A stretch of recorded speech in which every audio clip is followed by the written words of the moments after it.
Buenas noches, hermanos y amigos. Damos gracias a Dios y le damos la bienvenida a cada hermano, amigo que está aquí en la capilla, como también a aquellos que nos escuchan a través de la radio. Vamos a abrir una vez más nuestras Biblias en el Evangelio según Marcos, capítulo 11, y hemos escogido esta porción de la palabra de Dios para meditar un poco acerca de lo que el mundo, en nuestro calendario actual, celebra en este día, donde muchas personas, y lo que es específicamente el mundo cristiano, se recuerda este día como el Domingo de Ramos. Mientras miraba algunas caras, veía algunos labios que me susurraban esa frase. Y se le llama así por esta porción bíblica que en el título, que no es inspirado, sino que a la vez que se fue redactando y haciendo la traducción de la palabra de Dios de la Biblia, se le pone el título acá de la entrada triunfal del Señor Jesucristo, porque hemos visto claramente cómo el Señor entra a la ciudad de Jerusalén y cómo es recibido por un grupo de personas, y las personas que estaban allí realizan un reconocimiento para con el Señor, y ese reconocimiento me gustaría que nos pongamos de pie y podamos todos juntos, a la cuenta de 3, leer específicamente en el versículo 9 del capítulo 11 de el Evangelio según Marcos, a la mitad. Vamos a leer desde el versículo 9 completo, pero la frase inicia a la mitad del versículo y dice así, todos juntos: y los que iban delante y los que venían detrás daban voces, diciendo: Hosana, bendito el que viene en el nombre del Señor, bendito el reino de nuestro Padre David que viene, Hosana en las alturas. Amén. Se pueden sentar. Que el Señor se digne en bendecir nuestras vidas, nuestros corazones por medio de su palabra.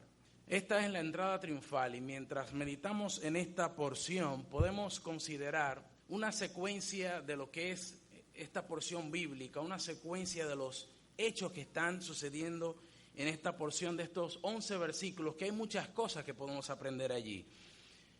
No quiero dejar de mencionarles que esta misma porción se menciona también en otros evangelios. Esta porción la podemos ver en el Evangelio según Marcos, pero también la podemos ver en el Evangelio según Juan. Solamente Lucas no menciona esta porción de la entrada triunfal, como hemos dicho. Y aquí vemos al Señor que en toda su trayectoria, mientras iba desarrollando su ministerio y mientras las personas se iban maravillando de lo que el Señor Jesucristo hacía, que sanaba enfermos, que le daba y recuperaba la vista a personas que o habían nacido ciegos o que la habían perdido en el transcurso de su vida. Si usted mira el capítulo anterior de Marcos, capítulo 10, el anterior al 11, que sería el 10, el Señor viene de sanar a alguien. No sé si usted puede fijarse ahí conmigo. En el versículo 46 se encuentra al ciego Bartimeo, y vemos cómo las personas se van maravillando de la persona de Cristo, y en ciertas ocasiones vemos cómo el Señor maravilla a las personas, y aún incluso sus propios hermanos terrenales le decían: si tú quieres darte a conocer, ¿por qué no te vas a las plazas, a los lugares, y ven con nosotros a ciertas actividades para que las personas puedan conocerte y para que el pueblo pueda reconocerte? Pero el Señor trataba de hacer las cosas de una forma humilde, de una forma discreta. Incluso cuando le daba salud o hacía alguna maravilla con una persona, varias veces tuvo que decir: ve a tu casa y no le digas a nadie. Pero las personas no se contenían y, como buen dominicano, los regaba por todos lados, ¿verdad? Se parecía un poco a nosotros.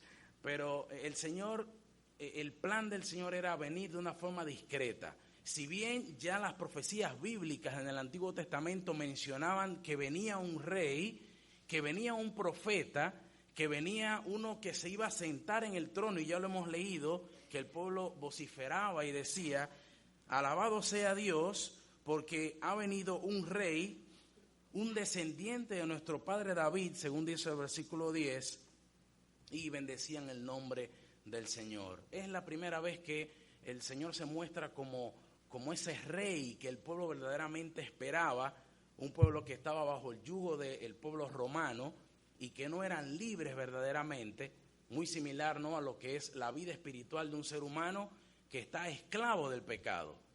El pueblo de Israel estaba esclavizado por los romanos y esperaban un libertador, esperaban a un rey y veían en Jesús esa oportunidad. Vemos aquí la secuencia de los hechos. En el versículo 1, algo sumamente impresionante.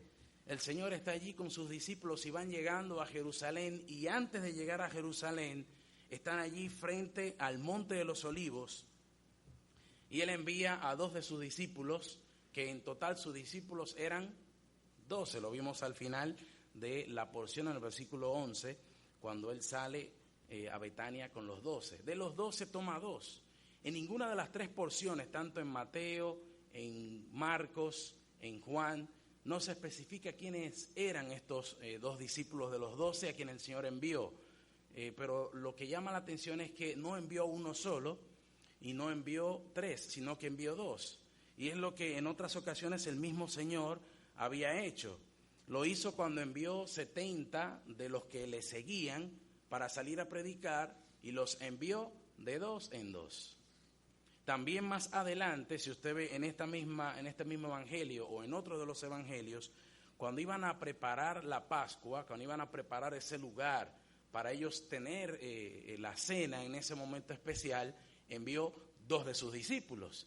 Y sucede un milagro también particular, porque ya lo hemos leído, estos 2 discípulos encuentran este pollino, y cuando lo toman, es como que está el grupo de personas allí y ven a estos 2 extranjeros o 2 extraños que toman este pollino y solamente le preguntan: ¿y qué hacen ustedes con el pollino? ¿Por qué hacen eso? Le dice lo que el Señor le dice, que el Señor los necesita, y lo dejan ir sin ningún problema. Y es como que uno dice, si fuera en estos días, uno ve a una persona que quiere agarrar un motor y dice: no, porque lo necesita fulano, se arma el lío, porque lo que vamos a pensar es que se lo van a robar. Ahí vemos entonces lo que es la autoridad de Cristo, no presencial, porque no está en el lugar, pero la autoridad que Él ejerce sobre el ser humano, y cómo esas personas tienen que obedecer y entregar el pollino. Lo mismo sucede también cuando el Señor envía a 2 de sus discípulos para encontrar el lugar, ese aposento alto, donde iban a preparar la cena. El Señor les dijo: ustedes van a ver a un hombre que lleva una jarra de agua, un tinaco, un tarro de agua, y ustedes van a seguir a esa persona y van a encontrar el lugar. Era algo muy particular porque los hombres no acostumbraban a hacer eso. Era una labor de mujeres, de acuerdo a la época. Entonces era como también el dominio del Señor en las cosas que tienen que ver con el ser humano, en las cosas que tienen que ver con su creación. Y vemos al Señor enviando a 2. Y esto nos habla a nosotros de compañerismo. Qué hermoso es en que nuestra vida cristiana, y aún en la vida secular, nosotros poder contar con personas que verdaderamente podamos confiar y que verdaderamente podamos contar. Personas con las cuales nosotros podamos orar, con la cual también podamos compartir la palabra de Dios, poder meditar juntos, poder también abrir nuestros corazones, poder también compartir nuestras cargas, nuestras luchas, nuestras bendiciones también. Una persona que no sea egoísta y que no sea envidiosa, y que uno le pueda compartir y abrir su corazón. Es difícil en estos días encontrar a alguien así, en la vida secular. Pero qué lindo es poder uno en lo espiritual, poder estar de lado a lado con alguien y servir juntos en la obra del Señor. Ese es el ejemplo que el Cristo nos quiere dejar a nosotros. El compañerismo. Envió 2 a ese lugar para buscar ese pollino, como antes ya lo había hecho, y es un mensaje para nosotros. La segunda secuencia que vemos del relato bíblico es que ellos llegan a esa aldea que estaba frente a ellos, frente al Monte de los Olivos, y allí van a buscar un pollino. Y este pollino tenía algo muy particular. Era un pollino de asna, y un pollino es un asno joven, un asno no domesticado, y tenía también una característica particular que el Señor dijo, que era un pollino que nunca nadie antes lo había montado. O sea que el primero que lo iba a montar era el Señor. Nos habla a nosotros de primicias, de que el Señor merece lo primero, de que el Señor merece lo mejor de nuestras vidas. Ahora, pensando en nuestro corazón y en nuestras vidas, ¿qué es lo mejor que le podemos dar al Señor? ¿Qué es lo mejor que usted, amigo, le puede dar a Dios? ¿Qué es lo mejor que usted, hermano, hermana querida, qué es lo que nosotros le podemos dar al Señor? ¿Qué es lo mejor? A veces cantamos, te daré lo mejor de mi vida, te daré lo mejor cada día. Pregunta, ¿será verdad? ¿Estamos verdaderamente dispuestos a dar lo mejor de nosotros para Dios? Y si es así, ¿qué es lo mejor que podamos dar? ¿Qué es lo mejor que le podemos ofrecer? Algo que hemos apartado y que hemos hecho en esta noche es que a pesar de la lluvia, estamos aquí. A pesar de que pudiéramos estar en otro lugar o pudiéramos estar haciendo cualquier otra cosa, con los pies quizás sobre una silla, con el control en la mano derecha o sobre la mesa, un mundo que nos ofrece tantos entretenimientos. Hoy las personas, a partir de este día, están pensando en sus vacaciones, están pensando a cuál playa voy a asistir, están pensando a cuál hotel voy a ir, están todos llenos, me imagino, para esta época, porque las personas lo ven así, como una época de vacaciones. A partir de hoy se inicia lo que es la Semana Santa. Pero ¿será que en verdad es santa? Hablando con una de nuestras hermanas que tiene mucha edad más que yo, pero usted también lo puede corroborar esto. Los tiempos verdaderamente han cambiado. Y es como que no hay respeto. Yo recuerdo que siendo muchacho, el Viernes Santo no se podía ni siquiera ni hablar alto. Ni siquiera música se podía escuchar en el barrio. Usted escuchaba el silencio solamente. Aun si fuera algo religioso, o si fuera algo cultural, o póngale el nombre que usted quiera, pero había cierto respeto, había cierta reverencia. En estos días las personas acostumbraban a ver películas bíblicas. Moisés, ¿cuántas veces la vimos? La vida del Señor Jesucristo, guiada en ocasiones por el relato bíblico, en ocasiones media movida o distorsionada, pero era el tiempo que las personas apartaban para recordar al Señor y por lo menos recordarse de Dios, quizás una vez en el año. Pero lo triste es que ya en esta época, ni siquiera en esta época se recuerda de Dios las personas. Y es como que mientras menos hablemos de Dios, es mejor. Y estamos más tranquilos y no hay problemas. No me hables de Dios, yo estoy bien, todo está bárbaro. Y están las personas más pensando en las vacaciones que pensando en la persona de Dios. Estadísticamente usted puede ver el resultado de lo mismo. Cuántos accidentes en estos días, cuántos ahogados en los ríos, en las playas, en los diferentes lugares. ¿Cuántas personas por estar expuestos mucho tiempo al sol tienen que ir a los médicos, a emergencias o por el alcohol? Hoy mientras iba a la casa de regreso en el culto en el mediodía después de la escuela dominical, quizás usted lo vio, estaba un grupo de muchachos ahí en la esquina del semáforo de la 27 de febrero con esta calle con la Beler. Estaban recolectando fondos. Era uno de los rescates de aquí de la ciudad para prepararse para lo que será esta semana. Llega el próximo domingo después de Semana Santa y usted ve que salen haciendo caravanas, celebrando porque ya culminaron con la labor. Pero lo triste de todo esto es que muchas personas no pueden agregarse a esa celebración, porque muchas familias perdieron fuera de naturaleza a familiares, amigos, seres queridos que salieron a vacacionar, entre comillas, en estos días. Días que deberían ser para uno meditar y para reflexionar. Así se le ha llamado, días de reflexionar y de pensar en la persona de Cristo, lo que Él hizo por amor a nosotros.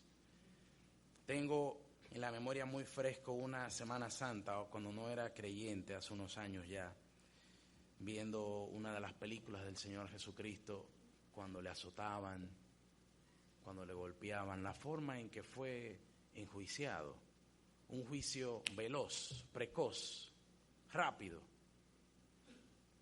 Y es como que en mi misma conciencia yo decía, ¿pero por qué? ¿Por qué tuvo que sufrir tanto? ¿Por qué tuvo que entregarse por mí? Tenía la oportunidad de ser reconocido como rey, lo hemos leído aquí. El pueblo estaba listo y preparado, pero él dijo no. Decidió salir. El versículo 11 vemos que al acercarse la noche, decidió con sus 12 discípulos salir y dirigirse a Betania. Usted puede fijarse que el Señor nunca durmió en Jerusalén. Cuando estaba a punto de cogerle la noche, se iba a otra localidad. Nunca durmió en la capital, en Jerusalén. Allí fue que él murió y fue crucificado. Nunca durmió en Jerusalén. Estaba acercándose la noche, el pueblo estaba preparado, pero él decidió irse a otro lugar. Allí estaba ese asno preparado, un asno que no había sido domado. Y pienso en este animal, cómo le dio un vuelco a su vida, ¿no? Estaba allí en el recodo del camino. Un recodo es como en la curva del camino. Allí le encontraron los discípulos. Estaba allí atado. ¿Qué era de la vida de ese asno que nunca nadie lo había montado? Nunca había sido trabajado, nunca nadie había trabajado en su vida para domarlo. Ya Dios lo había preparado para ese día particular, para montar al Rey de Reyes y Señor de Señores. La vida le cambió a ese asno, llevando una vida salvaje, llevando una vida desahuciada. Ahora Cristo lo toma para él subir sobre ese asno y entrar a la ciudad, entrar a Jerusalén y presentarse como el rey que ellos estaban esperando. Quizás no podemos compararnos como un asno o como si fuéramos un animal,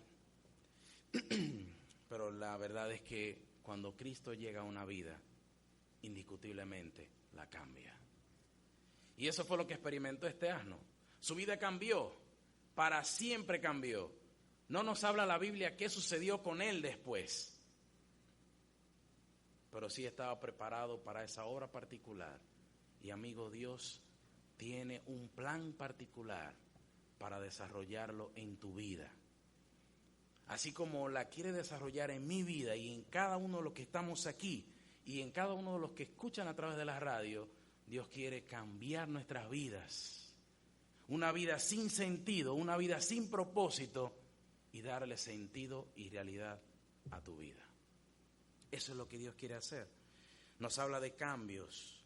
Un animal salvaje lo convirtió en un animal dócil, porque estuvo tranquilo allí. Los discípulos le pusieron sus mantos encima, el Señor se subió y él entró tranquilo, siguiendo el paso,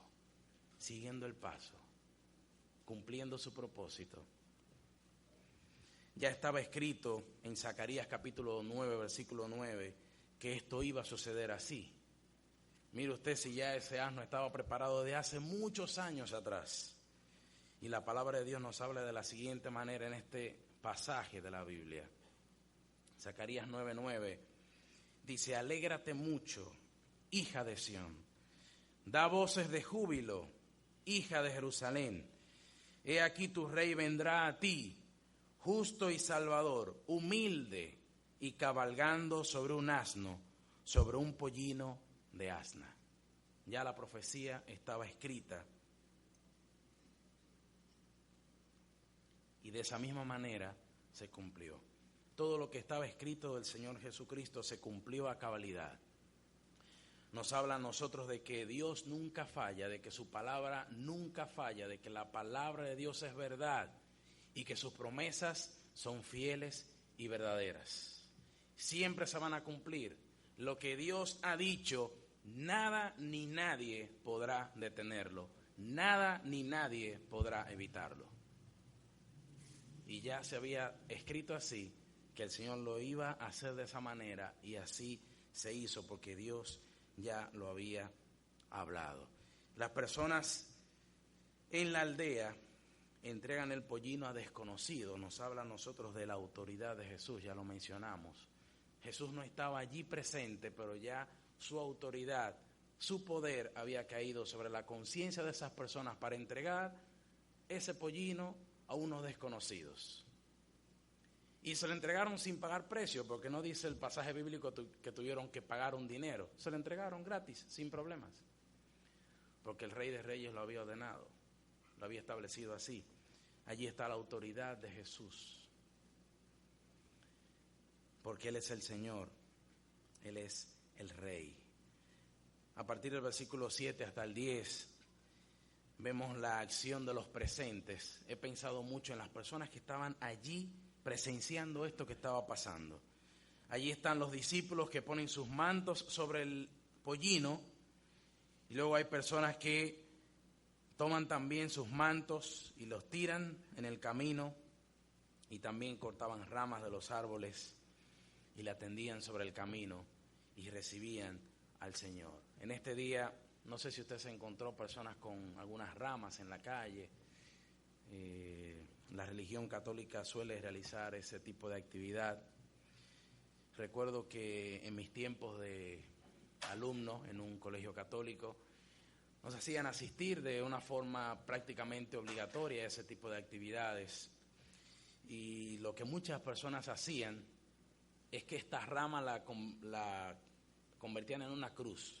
Le daban forma de cruz y la ponían un clavito ahí en la puerta o en la pared, y ya uno se sentía que estaba resguardado con la presencia de Dios. Y como que religiosamente uno se sentía que ya había cumplido con Dios. Y no mencionar también lo que es la ceniza, ¿no? Llevar esa marca en la frente y usted caminar por la calle es como que uno va levitando. Como que uno se siente en un grado espiritual y gratitud y tranquilidad, una paz al Señor, pero con todo respeto y amor y honestidad, más perdidos y dirigidos al infierno que nunca.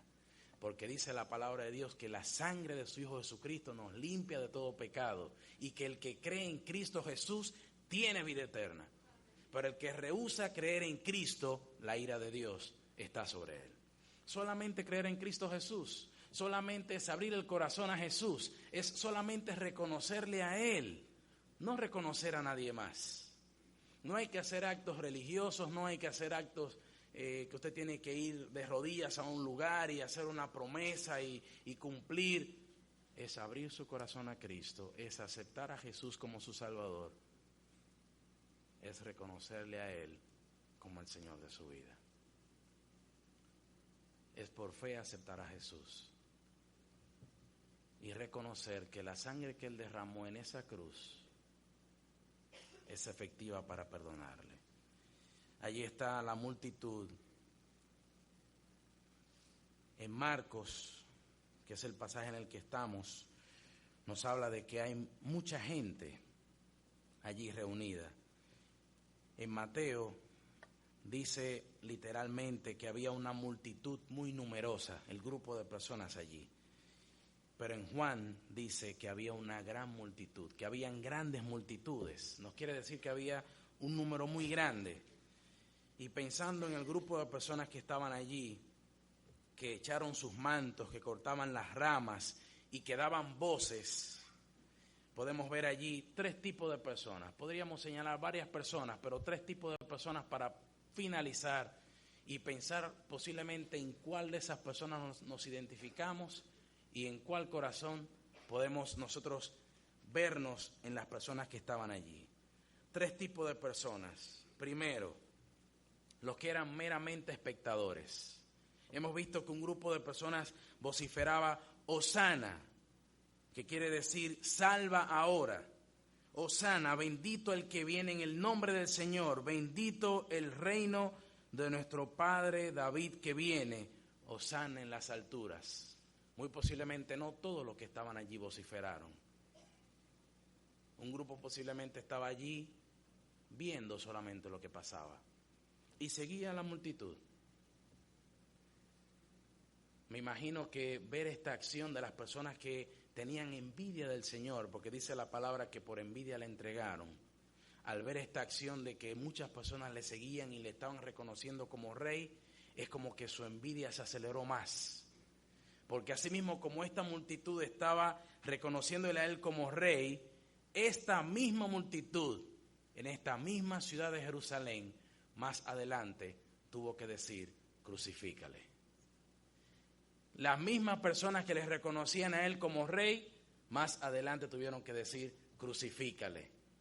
Y cuando Pilato le dijo, le voy a soltar a un delincuente, le voy a soltar a uno de los encarcelados, ¿a quién quieren? ¿A Barrabás o a Jesús? Todos a una dijeron, no queremos a Jesús, queremos a Barrabás. No habían pasado 6 días de esto. 6 días antes, todos lo recibían como rey. 6 días después, todos querían que ese mismo rey fuese crucificado. Había un grupo de espectadores allí que no se identificaban con la causa. Había otro grupo que seguían a la multitud y estaban allí, Hosana, gloria a Dios, tenemos un rey, pero seguían a Cristo meramente por los beneficios, por los milagros que Cristo le había hecho o por un milagro que estaban expectando o esperando hacer o que Cristo le hiciera. Estaban los espectadores, estaban aquellos que seguían solamente la multitud y que hacían lo que los otros hacían, pero que en su corazón no había pasado nada particular, que verdaderamente no le reconocían a él como el Señor, como el Rey. Pero había un tercer grupo de personas, un tercer grupo que verdaderamente se identificaba con Cristo y que verdaderamente le seguían a él, sea cual fuera las circunstancias, que verdaderamente de su corazón decían Hosana, salva ahora, y que reconocían que él era el hijo de David, que se iba a sentar en el reino, que aunque no entendían que en ese momento no iba a suceder, porque proféticamente estaba escrito que el rey tenía que sufrir primero y después venía a reinar, se identificaban con Jesús. Un grupo que su corazón estaba lejos del Señor y otro grupo que sí estaba con Cristo. ¿En cuál de esos dos corazones estamos? ¿O en cuál de los tres? ¿En meros espectadores? ¿En los que estaban allí buscando algún beneficio? ¿Algo material? ¿Algo terrenal? ¿O en aquellos que verdaderamente tenían un corazón que seguía al Señor? ¿Cuál es tu corazón, amigo, en esta noche? Hoy inicia esta semana, Semana Mayor se le llama también. Y es para reflexionar y es para meditar en lo que el Señor ha hecho por nosotros. Para pensar en su obra de salvación. El Señor quiere dar un propósito a tu vida, como hemos dicho. Dios quiere cambiar tu vida, cambiar tu eternidad. Sin Cristo hoy, tu alma está destinada a ir al infierno. Pero con Cristo hoy, tu alma puede cambiar de destino y del infierno, de la perdición eterna, entonces saltar para vida eterna. Saltar a la gloria celestial que solamente Jesucristo te puede dar. Solamente Cristo lo puede dar. Y a nosotros, hermanos, pensar que en estos días también es una oportunidad para que si hay algo que tenemos que reflexionar en nuestras vidas, en nuestras acciones, en nuestro testimonio, poder reconsiderar y pensar que nuestro corazón no debe seguir al Señor por beneficios, sino porque nosotros le queremos seguir de corazón. Porque Él nos amó primero, nosotros también debemos de amarle a Él. Y amigo, que en esta noche tú puedas aprovechar la oportunidad y abrir tu corazón a Cristo. Tú que estás aquí o que escuchas a través de la radio, puedas abrir tu corazón a Él. Él quiere cambiar tu vida y darle un sentido a tu vida. Quiere salvar tu alma. Quiere perdonar tus pecados. Vamos a orar, vamos a terminar en esta noche y dándole la oportunidad a usted, amigo, que está aquí o que nos escucha a través de la radio. Antes de orar, para terminar, usted puede abrir su corazón a Dios y en lo más profundo de su corazón pedirle que le perdone, invitar a Cristo a que entre a su corazón, aceptándole a Él como el Salvador de su alma, como el Salvador de su vida. Pídale que cambie su destino, que cambie el propósito de su vida, que Él venga a darle un rumbo verdadero a su vida. Usted puede hacerlo allí donde está sentado, hablar con Dios y pedirle que le perdone. No se vaya de este lugar sin reconciliarse con Él.